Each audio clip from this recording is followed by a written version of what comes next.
It was a big night last night for people who wanted to get away from the turmoil and the tension and the rage and watch a football game.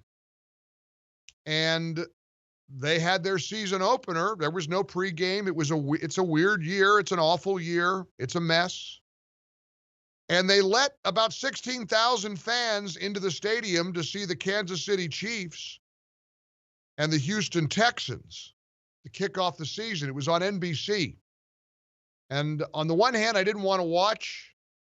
On the other hand, I sort of felt obligated to watch so I could share with you what happened. And what happened was the fans who were allowed in the stadium at a very limited capacity, I think the stadium seats about 70,000 people, 16,000 or so admitted, and the fans booed when the players all got together in the middle of the field after the national anthem and locked arms briefly in what was described as a moment of unity. And of course, the Twitterverse and the social justice warriors and the woke media crowd scream, "Racists! Those fans are racists! How dare they boo!" At a moment of unity. And let me back up a little bit. The so-called Black National Anthem, as it's commonly referred to, it's called Lift Every Voice and Sing. That was featured prior to the Star-Spangled Banner. The Houston Texans opted to stay in the locker room for both songs, Lift Every Voice and the anthem. The Kansas City Chiefs stayed on the field. One player took a knee during the Star-Spangled Banner, but all the rest of them stayed standing at attention. I'm going to leave it up to you to decide if you watched or even if you heard about it, what you think of the evening. Let's talk a little bit about what maybe you witnessed and how you react to the news that only one player on the entire squad took a knee during the Star-Spangled Banner. How do you react to the news that the Houston Texans as a team opted to stay in the locker room for both Lift Every Voice and Sing and our national anthem? According to NBC, the announcement was made that the Houston Texans didn't want to appear to be participating in either, supporting or failing to support the national anthem, didn't even want to be in a sort of controversial position with Lift Every Voice and Sing. So I'll get the ball rolling before we open up our phone lines to you at 1-800-655-MIKE here in the ReliefFactor.com studios. I'll start. I frankly think in terms of the issue of the anthem, that's a win. The president has said, leave the anthem alone. The president has often said that the Star-Spangled Banner should not be disrespected. I agree with that.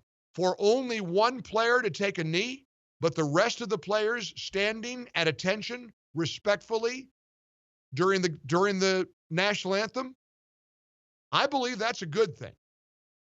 I also believe that for a team to say we're going to be in the locker room so as not to participate in any kind of protest, up or down, I think that's a good thing.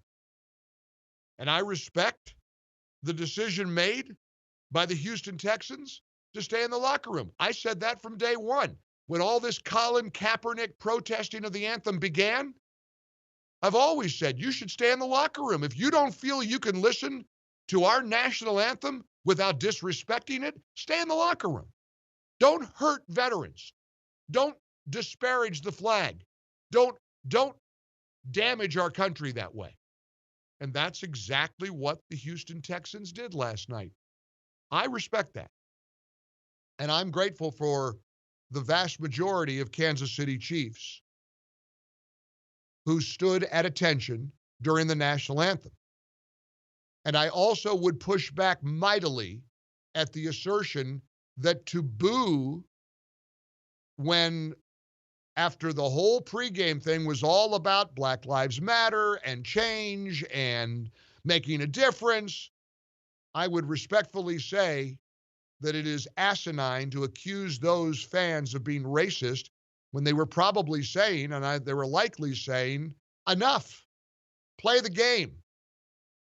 We want to escape from turmoil and violence and rage and protest. We want to watch a football game. And that's why they booed.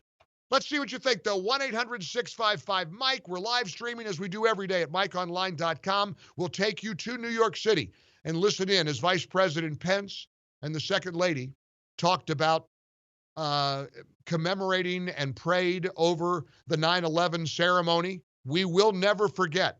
I was in the Empire State Building that day, and let's get some more slower music in there, Eric, for me. Let's get a little bit of more music that kind of matches the day today. 1-800-655-MIKE. Let's get your reaction to the NFL opener last night. Let's talk a little bit about this important day, 9/11. And I'd love your participation because you know me. I just want to hear from you. Agree, disagree, somewhere in between? We are all ears. One open line, 800-655-MIKE. Press 1 to come on air with us, 2 to leave a voicemail message.